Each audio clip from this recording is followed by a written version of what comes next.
Hey friends, I am Pinky Goyal. Welcome you all to my YouTube channel. आज की video में हम डिस्कस करेंगे सेक्शन 194N, जो कि है टीडीएस ऑन कैश विड्रॉल के बारे में। मतलब आप जब भी बैंक से कैश विड्रॉ करवाएंगे, सो बैंक आपका टीडीएस डिडक्ट करके ही वो पैसा आपको रेमिट करेगा। आज हम डिस्कस करने का ये पर्पस है बिकॉज रिटर्न फाइलिंग का टाइम पास आ रहा है। सो इन केस आपका टीडीएस ऑलरेडी डिडक्टेड है, सो आप रिटर्न फाइल करके उस टीडीएस को क्लेम कर सकते हैं। टीडीएस क्यों कटता है, इससे रिलेटेड क्या प्रोविजंस हैं, क्या रेट है, आज हम पूरा इस वीडियो में डिस्कस करने वाले हैं। और अगर वीडियो अच्छी लगी so please hit the like button to subscribe to my channel. चलिए वीडियो स्टार्ट करते हैं। सबसे पहले deductor. So it can be a bank, cooperative bank और पोस्ट ऑफिस, मतलब जो भी बैंकिंग बिजनेस में इंगेज हैं।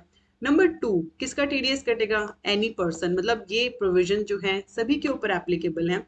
एक छोटी सी एग्जामिशन लिस्ट है, जैसे कि सेंट्रल गवर्नमेंट का नहीं कटेगा, दूसरे बैंक्स का नहीं कटेगा। सिंपल वर्ड्स, एक बैंक दूसरे बैंक का टीडीएस नहीं डिडक्ट करेगा। ये टीडीएस कब कटेगा? At the time of payment. So for example, आपको जब बैंक 1 करोड़ का आप विड्रॉ कर रहे हैं, सो जो भी रेट है वो रेट डिडक्ट करके नेट बैलेंस आपको पे कर दिया जाएगा। रेट क्या रहेगी एंड थ्रेशोल्ड क्या है, ये हम आगे डिस्कस करेंगे। बिकॉज इसमें एक छोटा सा पेज है। पेज किस लिए है? वो इसलिए कि ये जो सेक्शन आया, ये आया है कैश ट्रांजैक्शंस को कम करने के लिए। गवर्नमेंट चाहती है कि कैश के ट्रांजैक्शंस कम से कम हो। इसी के लिए इसको दो पार्ट्स में डिवाइड कर दिया गया है। एक वो जो आईटीआर सबमिट करवाएंगे और दूसरे वो जो आईटीआर सबमिट नहीं करवाएंगे।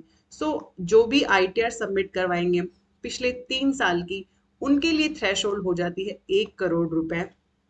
बोले तो 1 करोड़ तक उनका कोई टीडीएस नहीं घटेगा। आप 80 लाख विड्रॉ कर रहे हैं, 90 लाख विड्रॉ कर रहे हैं, आपका कोई टीडीएस नहीं है। लेकिन जब आप 1 करोड़ से ऊपर जाएंगे तो आपका ऊपर 2% की रेट है। फॉर एग्जाम्पल, अगर आपने विड्रॉ किया है 1 करोड़ 20 लाख रुपए, सो 1 करोड़ के ऊपर नो टीडीएस एंड बाकी का जो 20 हजार है, 20 लाख है सॉरी, उसके ऊपर 2% के हिसाब से 40 हजार का टीडीएस आपका डिडक्ट हो जाएगा। दूसरी तरफ वो बंदे जो आईटीआर फाइल नहीं करते हैं, सो उनके लिए जो थ्रेशोल्ड है वो 1 करोड़ ना होके 20 लाख रुपए तक डाउन चली जाएगी। ठीक है, सो 20 लाख तक उनके ऊपर नो टीडीएस, 20 लाख से 1 करोड़ तक 2% की रेट से टीडीएस कटेगा, और 1 करोड़ से ऊपर 5% की टीडीएस रेट से टीडीएस कटेगा। आप देख रहे होंगे रिटर्न फाइल करने और ना करने में रेट का कितना मेजर डिफरेंस है, कहाँ पे 2% है एंड कहाँ 5% है। इसको समझने के लिए हम एक एग्जांपल ले लेते हैं टू क्लियर इट बेटर। सो ये हम नो आईटीआर का केस यहाँ पर लेके चल रहे हैं। बिकॉज आपने अगर आईटीआर फाइल करवाई है तो सिंपल है, 1 करोड़ से ऊपर 2% टीडीएस, उसमें कोई खास इशू नहीं मुझको दिखता। नो आईटीआर का केस हम लेके चल लेते हैं। सो अगर आपने 1 अप्रैल को 14 लाख विड्रॉ करवाए हैं, निकलवाए हैं बैंक से, सो आप लिमिट्स के अंदर है, 20 लाख की आपकी लिमिट है, नो टीडीएस। 21 जुलाई को आपने विड्रॉ करवाए हैं 26 लाख, सो अब आपकी लिमिट हो गई है 40 लैक्स। आप एक लक्ष्मण रेखा को क्रॉस कर चुके हैं। आपके ऊपर 2% टीडीएस कटेगा। क्या 40 लैक्स के ऊपर? नो, एक्सेस अमाउंट के ऊपर। आई रिपीट, ये जो टीडीएस है वो एक्सेस अमाउंट पे कटेगा। सो 20 लाख का 2%, 40 हजार आपका टीडीएस कट के बैंक में गवर्नमेंट के पास चला जाएगा। 25 अगस्त को आपने विड्रॉ कराए 35 लाख, सो आपका एग्रीगेट हुआ 75 लाख, तो आप 2% की ही रेट पर हैं। 70 हजार का आपका टीडीएस कटेगा और गवर्नमेंट के पास जाएगा। 4 सितंबर, 4 सितंबर को आपने विड्रॉ किए 35 लाख रुपए और आपकी लिमिट क्रॉस हो गई है। एक बड़ी लक्ष्मण रेखा आपने क्रॉस कर दी है। 1 करोड़ 10 लाख की लिमिट में आप आ गए हैं। सो आपके ऊपर दोनों ही रेट अब लागू होंगी, अप टू 1 करोड़ 2% एंड ऊपर का जो 10 लाख रुपए है उसके ऊपर 5%। सो इस तरीके से आपका टीडीएस हो जाता है 1 लाख रुपए। वो ये सारा टीडीएस आपका गवर्नमेंट के पास जमा हो जाएगा। और क्या आप इस टीडीएस को रिफंड क्लेम कर सकते हैं? The answer is yes. आप ड्यू डेट के अंदर रिटर्न फाइल करके अपने टीडीएस को क्लेम कर सकते हैं। अब हम एक चीज देख ले, सेकंड थिंग, कि ये जो लिमिट है ये आपकी है एग्रीगेट में। मीन्स अगर आपका एक बैंक के अंदर मल्टीपल अकाउंट्स हैं, आपका वहाँ पे सेविंग अकाउंट भी है, करंट अकाउंट भी है और भी अकाउंट्स हैं, तो एग्रीगेट के अंदर विड्रॉ की लिमिट देखी जाएगी। ऑल राइट, ऐसे अलग अलग नहीं है। ऑन द अदर हैंड ये जो लिमिट है ये अलग अलग बैंक्स पे अलग है। बैंक्स आपस में इस चीज को लेके कोऑर्डिनेट नहीं करते हैं कि भाई तेरे से कितना विड्रॉ हुआ, तेरे से कितना विड्रॉ हुआ, नहीं, ऐसा नहीं।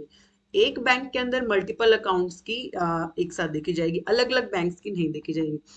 ऑल राइट, नेक्स्ट है एग्जाम्पशन क्या है, वो हम ऑलरेडी कवर कर चुके हैं।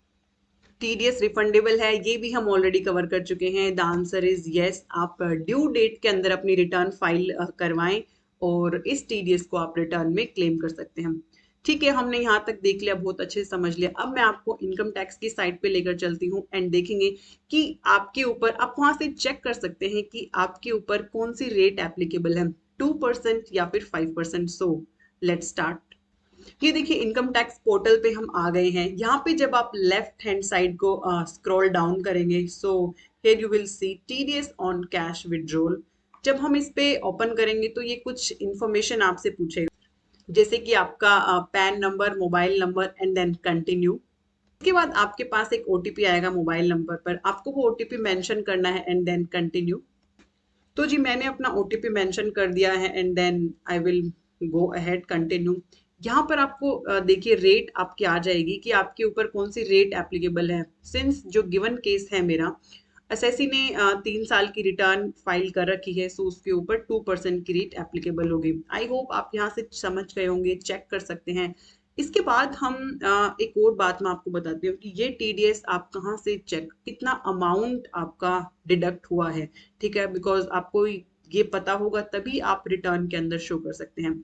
सो इसके लिए आपको फॉर्म 26 AS चेक करना होगा। ये है फॉर्म 26 AS का फॉर्मेट, ये भी आपको इनकम टैक्स की साइट से ही डाउनलोड करना है। ऑल राइट, सो यहाँ पे सारे सेक्शंस आते हैं जिनमें आपका टीडीएस डिडक्ट है। अब अगर इनकेस आपका टीडीएस डिडक्ट हुआ है 194N का, सो यहाँ पे you will see the amount, date of booking and the TDS amount, and accordingly आप उसको अपनी रिटर्न के अंदर क्लेम कर सकते हैं। And in if possible after all computation refund बनता है तो आप उसको क्लेम कर सकते हैं। ऑल राइट, आज की मेरी वीडियो के लिए इतना ही। अगर आपको वीडियो अच्छी लगी है so please hit the like button, to subscribe to my channel and share with others. And इस वीडियो से रिलेटेड कोई भी आपको क्वेश्चन है, कमेंट है, तो आप मुझे नीचे लिख के बताएं। साथ ही आपको वीडियो कैसी लगी वो भी आप मुझे नीचे लिख के बता सकते हैं। I hope you are liking my video. Stay tuned till my next video. Thank you. Bye bye.